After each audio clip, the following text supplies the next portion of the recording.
Ouais, la famille, bonjour, bonjour, j'espère que vous allez bien, j'espère que vous allez bien. Voilà, il y a une histoire ce matin à partager avec vous. Cette histoire-là, peut-être que vous la connaissez déjà. Voilà, mais je vais la reprendre pour ceux qui ne la connaissent pas. Et puis, vous allez me donner votre avis à travers les commentaires. Donc, écoutez très bien. Voilà, c'est un monsieur de très petite taille. Voilà, c'est un monsieur de très petite taille. Comme on le dit là, au fait, c'est un nain. Tu vois, non, il est très petit même.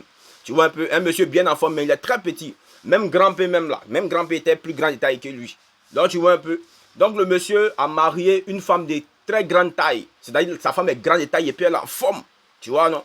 Donc maintenant, quand il marche avec sa femme même souvent même là, quand tu vois même, imagine un peu Dossi Yao et puis grand-père, quand ils sont en train de marcher là, tu vois ce que ça donne non. Voilà, donc c'est la même chose.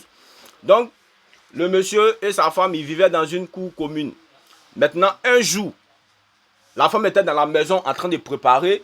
Et puis le monsieur, il a pris sa natte. Genre quand il fait chaud un peu là, tu viens te reposer au milieu de la cour avec la natte. Il a pris la natte, il l'a mis au milieu de la cour, il est couché, il est en train de se reposer. Donc pendant son repos, la pluie, il a commencé à pleuvoir, la pluie est venue. Pendant que la pluie venait, le monsieur, lui, dormait toujours. Il était dans un profond sommeil, il dormait toujours. Donc c'est dans ça maintenant, sa femme est dans la cuisine. Elle sait qu'il pleut, mais elle ne voit pas son mari. Maintenant, elle sort. Dès qu'elle est sortie, elle voit que son mari est couché sous la pluie en train de mouiller son mari.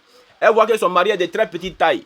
Elle peut le soulever, le faire rentrer à la maison, le faire coucher comme son joli bébé. Donc elle a soulevé son mari dans ses bras comme un petit bébé. Et puis elle est venue le faire coucher dans la maison. Donc tu vois un peu. Donc le monsieur s'est endormi jusqu'à 18 h.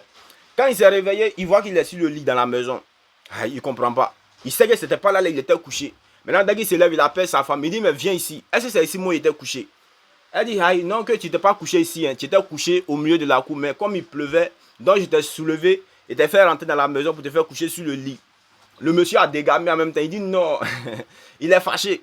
Il dit, attends, donc, toi tu es ma femme et puis toi tu me soulèves pour moi me faire rentrer.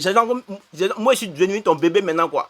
Donc rapidement le monsieur est fâché, il a pris les bagages de la femme, il a mis ça dehors, il a jeté ça dehors. Il dit, lui, femme ne peut pas lui le soulever. Tu vois un peu, non, femme ne doit pas le soulever.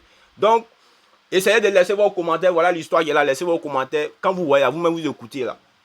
Est-ce que la femme, elle avait raison de soulever son mari comme un petit bébé, même s'il est comme grand-père champion? Tu as soulevé ton mari comme ça, on dirait ton bébé, tu t'en le débrouillé dans la maison. Est-ce qu'elle avait la raison de faire ça?